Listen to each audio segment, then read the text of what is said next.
Hello everyone, I welcome you all in this lecture, which is lecture 33 of the course Process Equipment Design, and this is the third lecture of 7th week, and here we are going to discuss design of reboilers.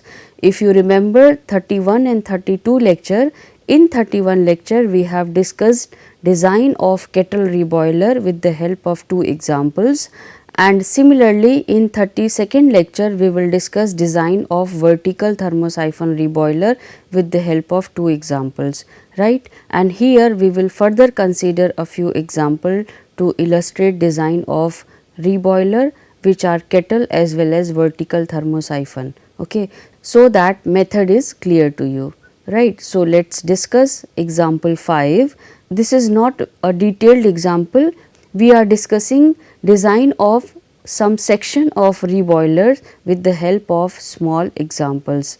So, here we have example 5 as kettle reboiler is having 45 centimeter bundle dia. Okay. So, bundle dia is given as 45 centimeter where vapor is generated, right. So, dome segment area of this reboiler is 4500 centimeter square, and we have to compute shell side and we have to compute shell diameter of the kettle. Okay. So, if you see here we have the cross sectional view of the shell, bundle is this. Okay. So, bundle dia given to us as 45 centimeter.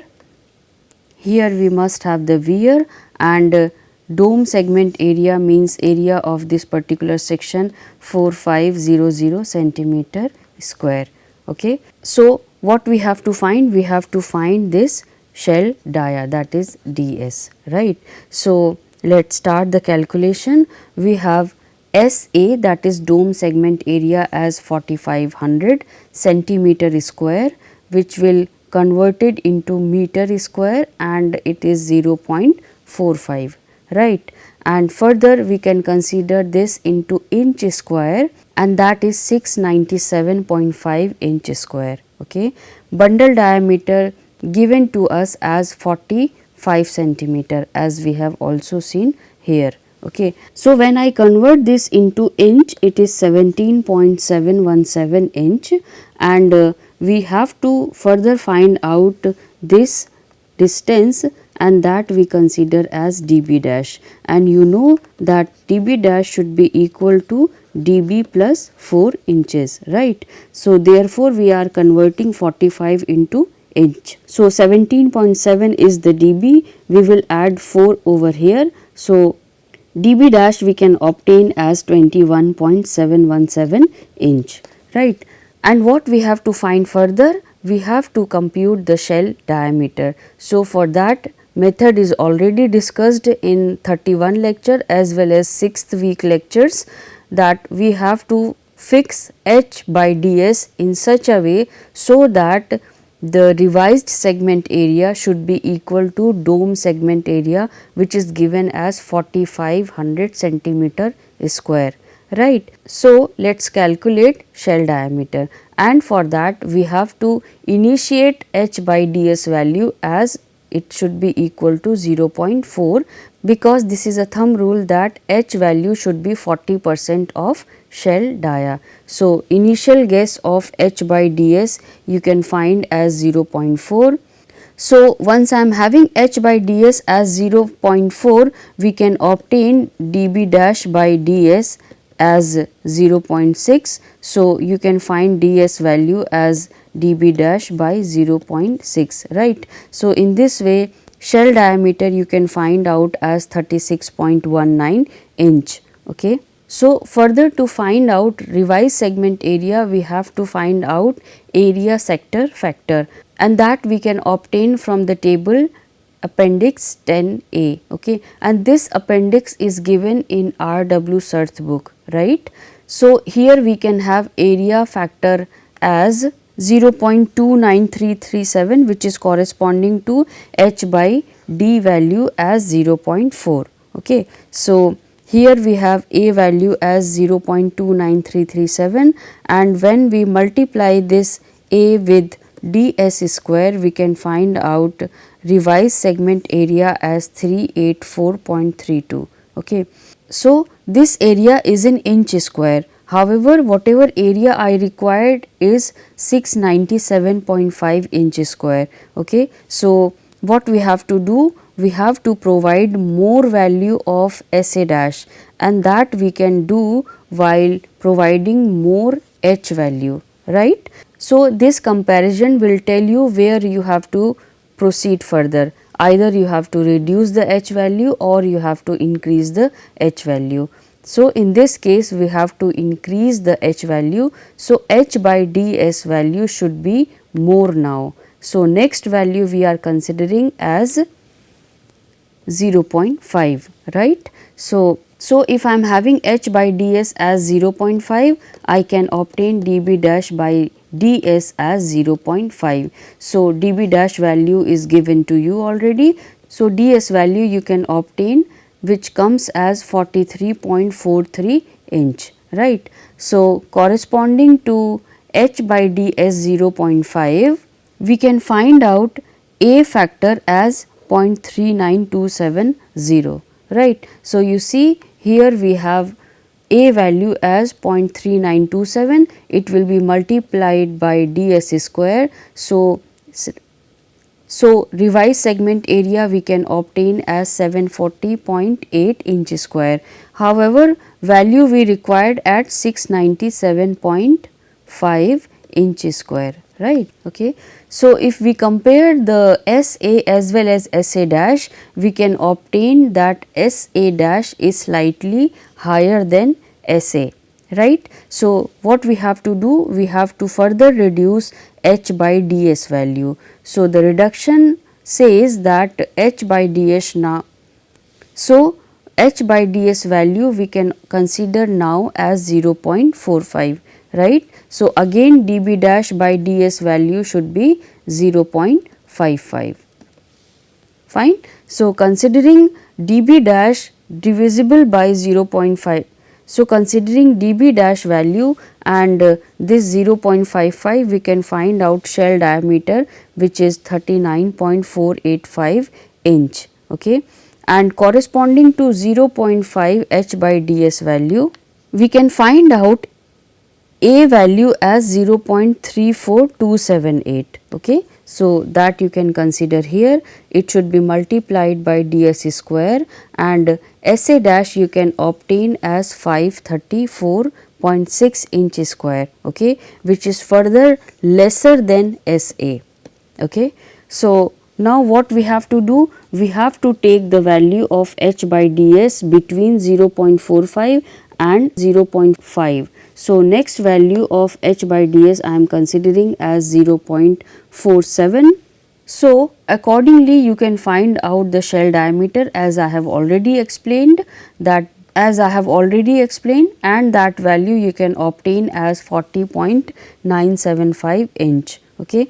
Corresponding to H by ds value as 0.47, you can find out A factor as 0.36272, right. So, that you can obtain here, it should be multiplied by ds square. So, SA dash you can obtain as 608.97, which is further lesser than the required value, right. So, we have to further increase H by ds, okay. So, now H by ds we are considering as 0.49, corresponding to this shell diameter is 42.58 inch, and corresponding to 0.49 H by ds, you can find H by d, you can find A factor as 0.3827, right, as it is shown over here. So, SA dash now you can obtain as 693.9, which is further lesser than the SA value. So, we have to slightly increase H by ds, and next value I am considering as 0.492, right. So, corresponding to this we can find out ds as 42.749 inch, and area and A factor you can obtain as 0.3847, right. So, that you can consider over here. SA dash you can obtain as 703.03, which is slightly higher than this. Okay. So, we again have 0.8% error, but this is acceptable because it is slightly higher than the required value.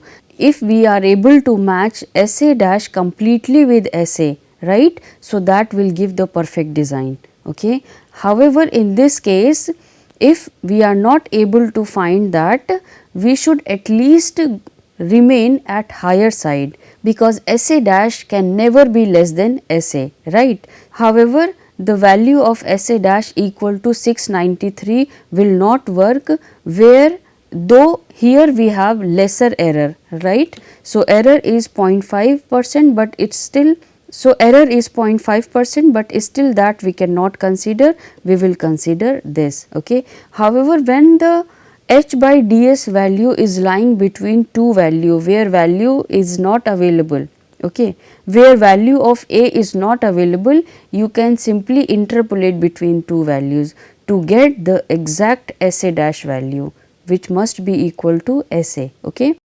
So, now as far as final shell diameter is concerned, that should be 42.749 inch. Okay. So, in this way you have to take iterative procedure to find out shell diameter of kettle reboiler, right. So, this is, so here we have end of the example 5, and now we will consider example 6, in which we are going to consider vertical thermosyphon reboiler. Okay. So, this example says that we have 20 kg per second vapor which is to be generated in vertical thermosyphon reboiler, and here we are supposed to maintain the recirculation ratio as 3:1. Okay. And for this calculation we have to neglect viscosity correction factor. So, you see we are given the latent heat of vaporization and tube dimensions like 4.2 meter length, OD 20 mm and ID 14 mm, right. Density of the vapor as 30 kg per meter cube, density of the liquid 500 kg per meter cube, viscosity of vapor and liquid are shown like this. Okay. So, we have to maintain the recirculation ratio to generate vapor with the rate of 20 kg per second. Okay. So, let us start the solution of this problem. So, here you see we are given P, but this is basically the pi value, and pi value I am considering as 3.14159, and as far as vapor production is concerned, that is 20 kg per second, lambda we are given as 300. So, density values are given like this, and similarly we are given the viscosities of liquid as well as vapor. Tube OD is given as 20 mm, tube OD is given as 20 mm and tube ID is 14 mm, length of the tube is 4.2 meter, and recirculation ratio we are given as 3:1. Okay. So, as far as heat flux is concerned, we should consider the maximum heat flux, and it is basically 37900 watt per meter square, right. So, first of all we have to find out the heat duty, and this heat duty will be nothing but m into lambda. So, 20 kg per second and 300 is the latent heat. So, 6000 kilowatt is the heat duty which is available for this vertical thermosyphon reboiler. Okay. Heat transfer area we can obtain by simply dividing this heat duty by this heat flux, right. So, 158.311 meter square is the heat transfer area. Further, we can consider area of one tube, and that should be pi d naught L effective. Okay.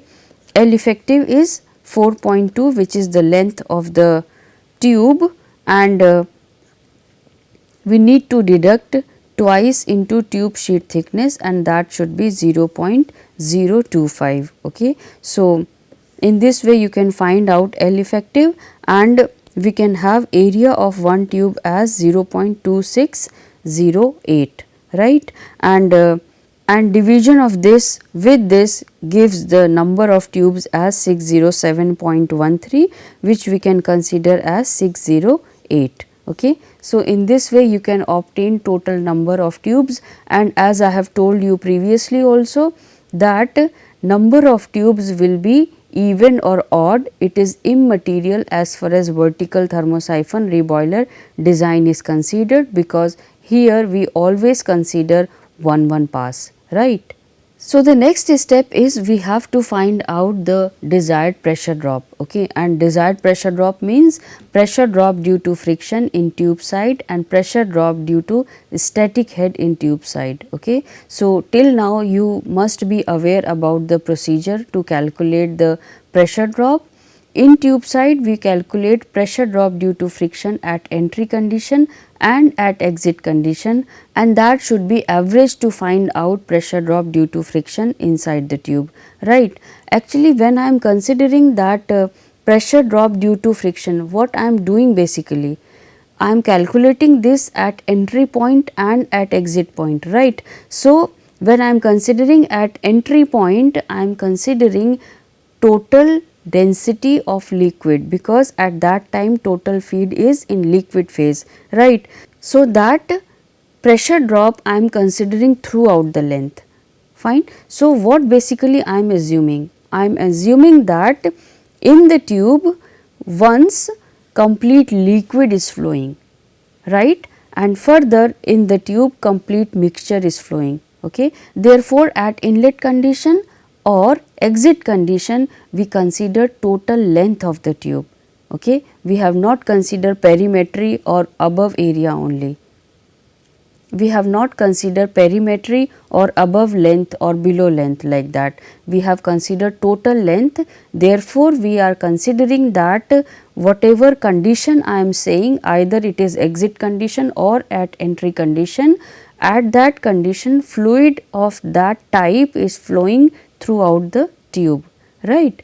So, at exit condition we have vapor of 20 kg per second. 3:1 is the required recirculation ratio. So, liquid value should be 60 kg per second and total of this is 80 kg per second, which is the feed, right. So, at exit condition we have to find out density, and that density should be corresponding to the mixture, which is coming out as 101.695 kg per meter cube, and this calculation is shown in 31st lecture, you can refer that. And further we have to find out ut, that is the tube velocity at exit condition, okay, and here we are considering this density. Okay. So, total mass flow rate you know.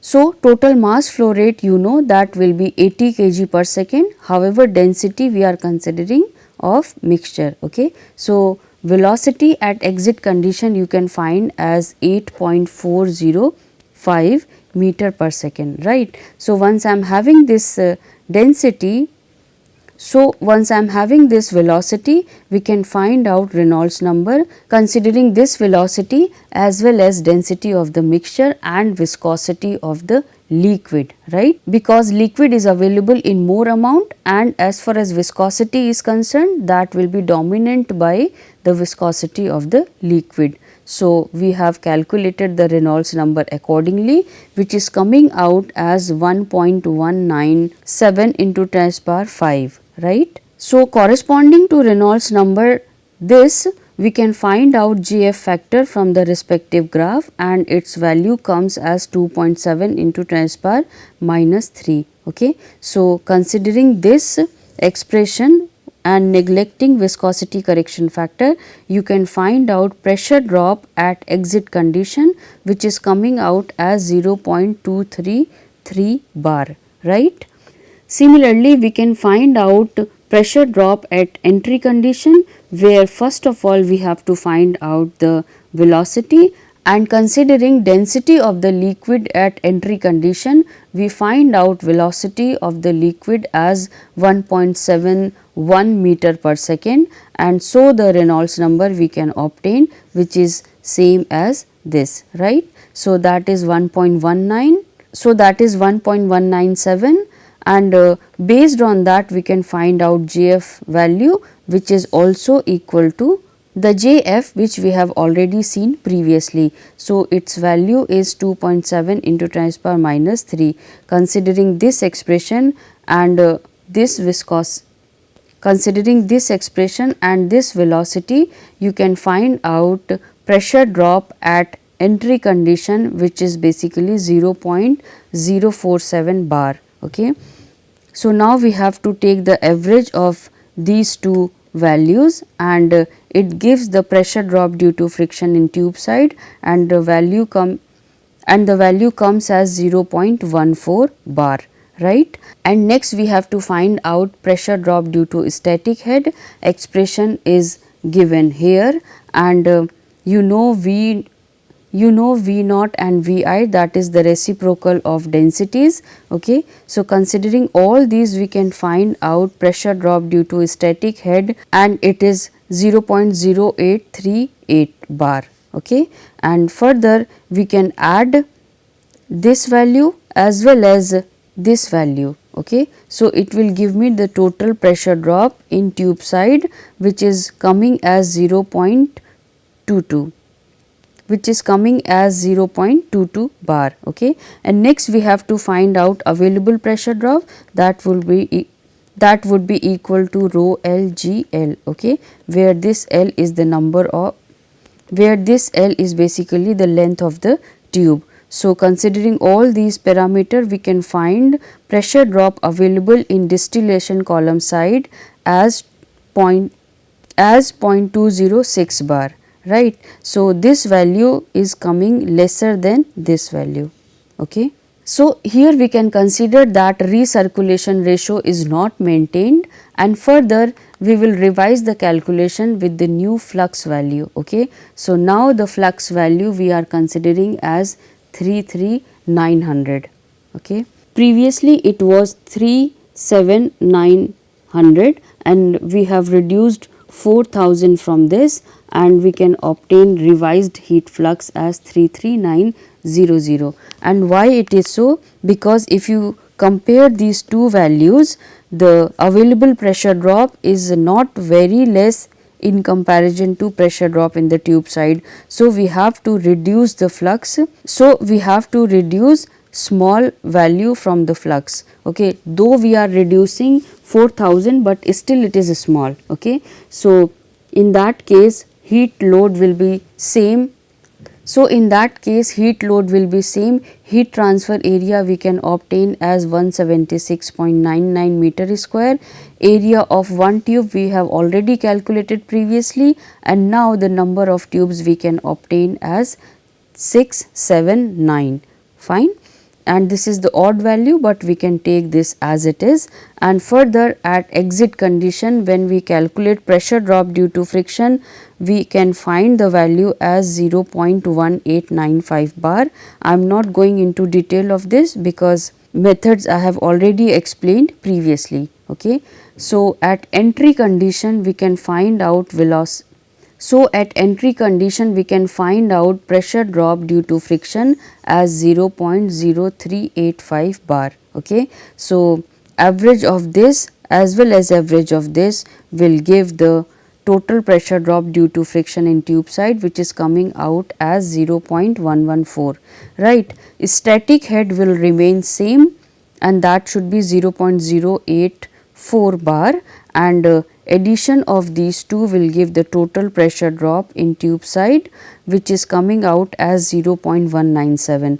Available pressure drop will also be same, and that should be 0.206. So, here you can find that available pressure drop is greater than this value, and therefore, the recirculation ratio of 3:1 can be maintained. Okay. So, in this way you have to reduce the flux and maintain the recirculation ratio, right. So, here we have solved few more examples, and now we have the references, and further I am going to summarize the video, and this is the summary of video 31, 32 and 33 lectures. Okay. So, here we have considered examples, and these examples are solved to illustrate the design of reboilers. And as far as reboilers are concerned, we have designed kettle reboiler and vertical thermosyphon reboiler. okay, but not the horizontal thermosyphon reboiler as well as forced circulation reboiler. Okay. And further, through these example, we have discussed the use of graphs and tables in detail and wherever these graphs and tables are appearing. Okay. So, that is all for now. Thank you.